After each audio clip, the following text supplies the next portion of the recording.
Come on, can we give it up for one more time?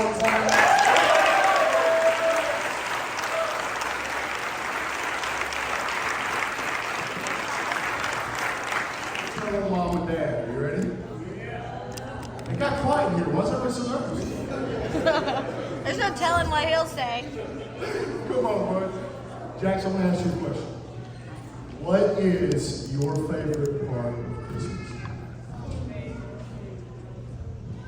Family time. Come on, man. That's a good answer.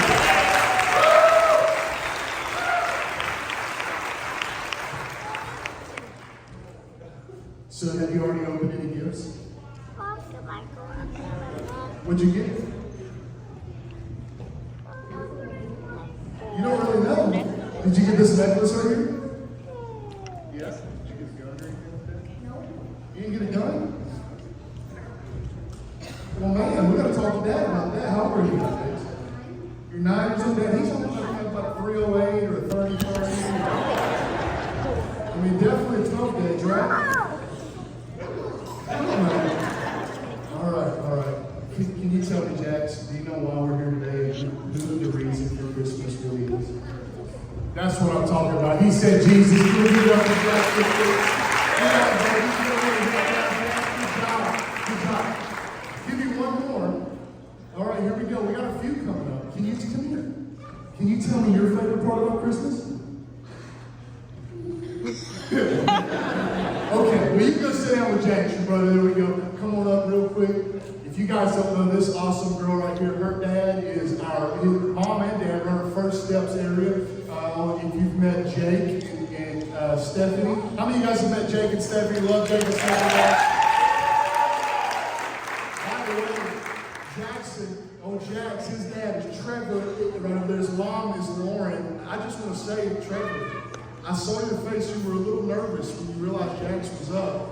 And he hit the ball out of the park. Family is his favorite part about Christmas. And then Jesus is the leader. So here we go. What is your favorite part about Christmas?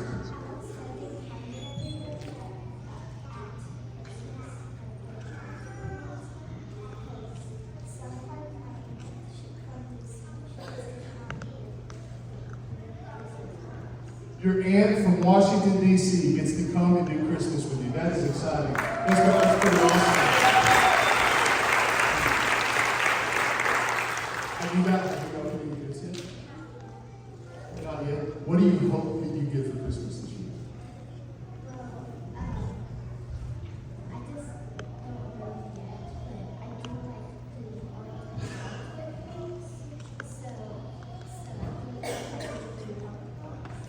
A new art box. There we go. Are you going to do art? You know what? Possibly future media or graphic designer or art designer or something like that. You want to do that with it? All right, my wife said you can have her job as soon as you're ready for it. Come on. What is your favorite part about Christmas? To sing joy. That's what I'm talking about. That's a good reason. Can you tell me? See, I know your mom and dad, and they're pretty awesome. You like your mom and dad? That was great. That's a great answer. Especially if you look at those gifts here today. What are you hoping that you get for Christmas this year? Love. Well, I'm going to cry now, but anyways. You can't say that to fat people. It makes us cry. It's really hard to do. But we're going to keep it. Do you know who the reason for Christmas is all about? It's all about Jesus. Come on, can we give it up?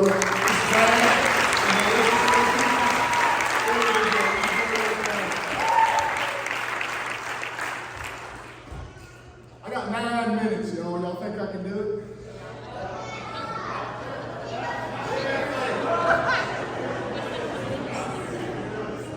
So I had some notes. And this morning and last night, really, I was like, there's no way that I stay within that hour window with these notes. So today I just got some scriptures for you. Scriptures. But before I get there, I just want to pause for a second and tell you, River City, this past week, you blew our minds. With all that's going on in the world right now, there's a lot of fear. People have lost hope. We served over 500 families along with some multiple other churches this past. Come on, 500 families got Christmas here. Multiple churches, there's Mighty Wind Worship Center, there was Mulebreakers Church, multiple churches involved in that initiative together. Because you know what? We might have some differences, but when it comes to Christmas, we're going to give. It's not about what we can give. And when I say differences, they're not differences. I just want you to know that pastors, we all belong, we love each other. But we got to serve this week, and people got prayed for in cars. One lady come through in the middle of everything since Thanksgiving, their house is burned down. They lost everything they had, lost jobs, everything else. And I know today we're here for Christmas, and it's like, come on, dude, it's Christmas Eve. Why don't we talk about the sad stuff? Because right in the middle of it all, River City, you were awesome. You were awesome. I just heard a voice back there. You Matter went to work this weekend. Also, many people showed up at You Matter. Christmas, the streets, Christmas all over. Thank you guys for serving You Matter this week. There's people at church this morning. Just coming to you guys this morning. I'm so glad to have you guys. But you, River City, last week, I've had a couple of breakdown moments this week just thinking about what a church. You've already gone above and beyond this year. You're giving to missions all over the world that we've been a part of. And then, right in the middle of Christmas season, when I know that people are burdened, we've got buying gifts and doing all the things that we got to do during Christmas, you guys gave nearly $20,000 last week.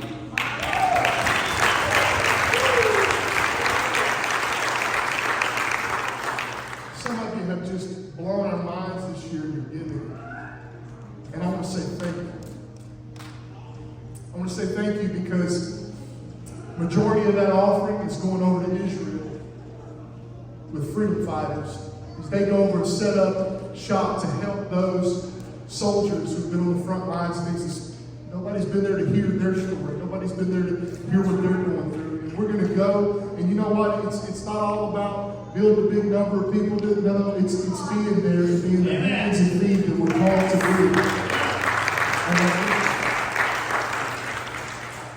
And then another step, it was just an add-on this year. We said, let's just give a little bit more. Let's try to add last minute One by One, who is an anti-child trafficking organization. They go out and save children from trafficking, from slave trade. And we were able to give them, I think by the end of it's going to be anywhere from $6,500 to $7,000 this year to make a difference in Africa. Give a person $100,000. See, that wasn't about money you kept for us. 100% of what you gave to that offering last week went out of here. And I want to say as a pastor, thank you so much for being so awesome this year. It's beyond us at River City. It's not about us. It's not all about what I can get. This morning wasn't all about coming and making a production to make everybody feel the team please. But it was about what we could bring today. And if you want to know a little bit about what culture is supposed to be in the church body, it really is about God. It was said like this. It was JFK who said, ask not what your country can do for you, but ask what you can do for your country. You know, after I get to church and Jesus saves my soul, it turns around. It turns from Jesus, what can you do for me? And it turns to Jesus, what can I do for you? And this morning, I just want to. I've been thinking we serve a part of an old hymn this morning. It made me think about old timers. TFTD, who's going on to be with the Lord. He was my dad's bishop. mom, when you walk in their front door, I noticed last night, on the piano is sitting a little photo frame and something framed in it.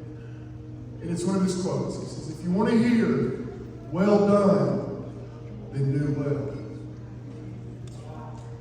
You've done well, River City. 2023 was a great year. We've seen our church average grow by over 100 people in average attendance this year on every Sunday. That is exciting.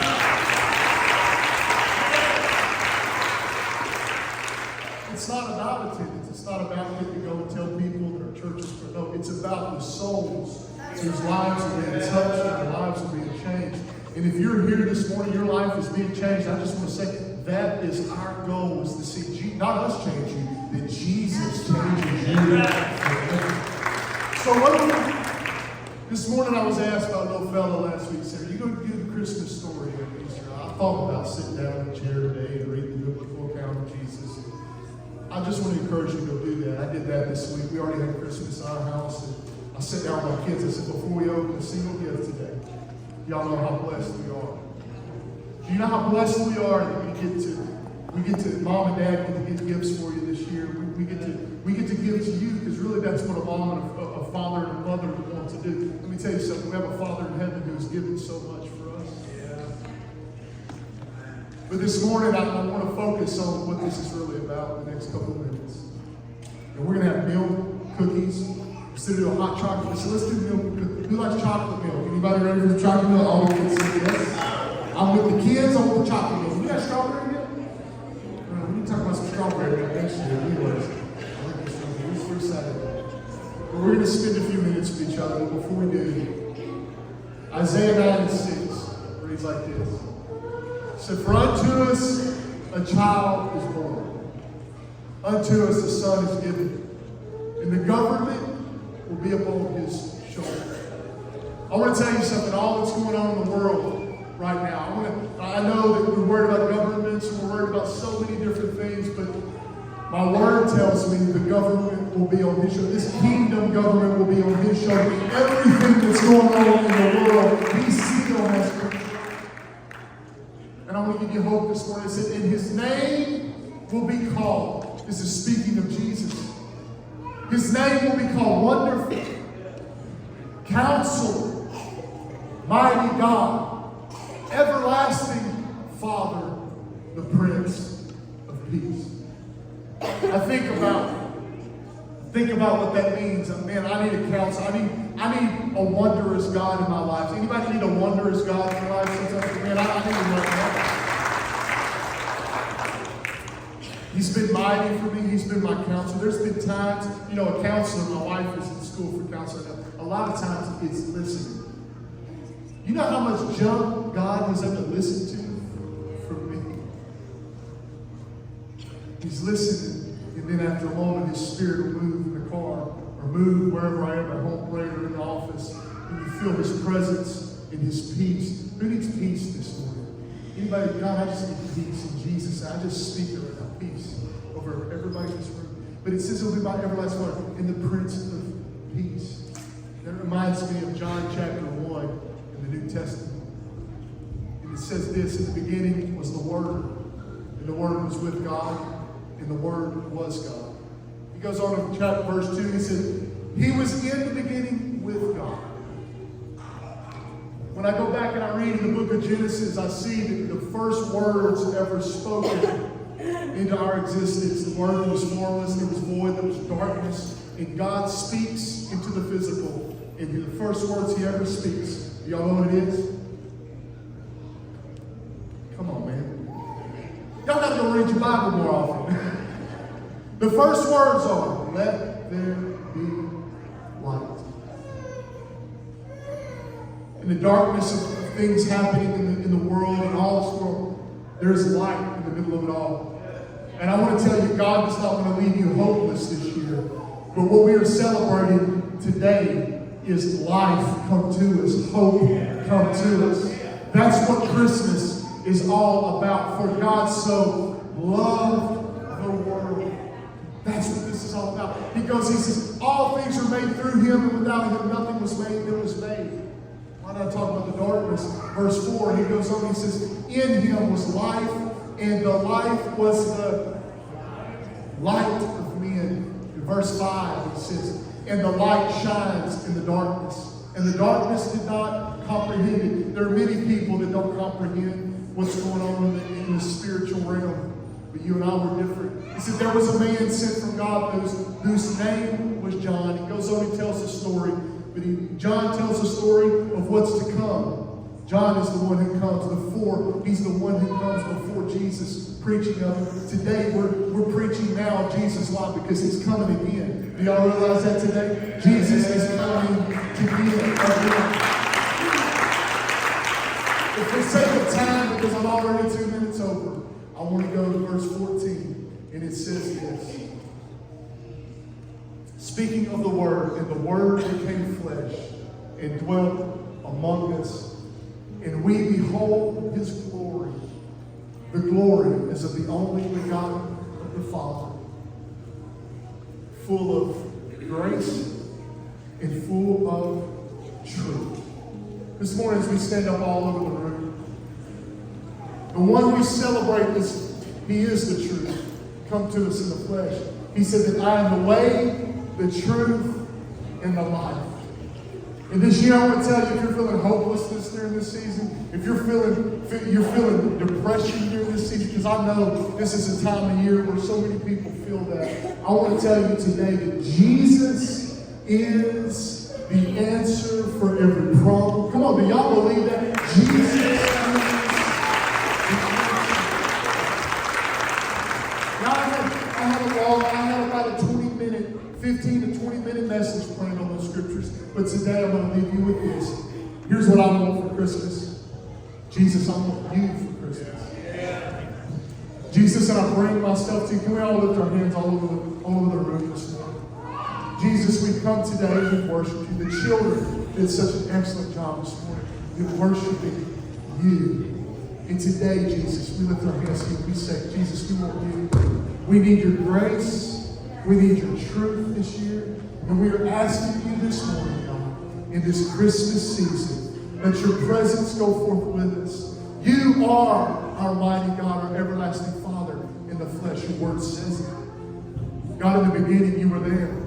You were the light that was spoken into this world. God, we realize as we read your word, it's always been about you coming to save us. And today, Jesus, we just want to say this Christmas season, it's not about what we can get. Family is awesome, but God, we're asking that your presence be with us as we're with our family this year. And God, today, tomorrow night, as gifts are being opened, God, let gratitude come from us. And God, we're asking, moving into this next year, you just do what you want to do. Anybody here say, Jesus, I just want you to do what you want to do. I just want you to do what you want to do this year.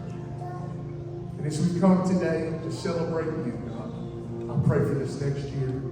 I just speak right now as we move into it. God, let your perfect will be done. Use us, God. We are vessels this year. It's no longer about what we can get from you. But God, we thank you for what you give us. But today, God, what can you use us for? We're asking you. Use us in 2024 in a mighty way.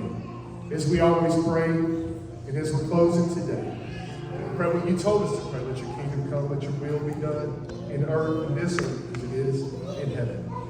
And God, I pray for provision for everybody in this room, protection for everybody in this room. God, I pray you lead us not into temptation, but you would deliver us from the evil one. In Jesus' name. God, it's all yours. Every gift given, we give you glory for it this year. Every bit of great food we're getting ready to enjoy with each other, God, we give you glory for it this year. We're thankful for you. Jesus, you've already done enough. You say that you owe us nothing else. And we thank you for salvation. And God, we give it all to you. Come on, what do we give you? We give you the kingdom, power, and glory. For how long? Forever. In what name? Jesus. Come on, one more time. Can we give God a hand of praise? He's such a good God in this place. Come on, someone lift up the name. Jesus!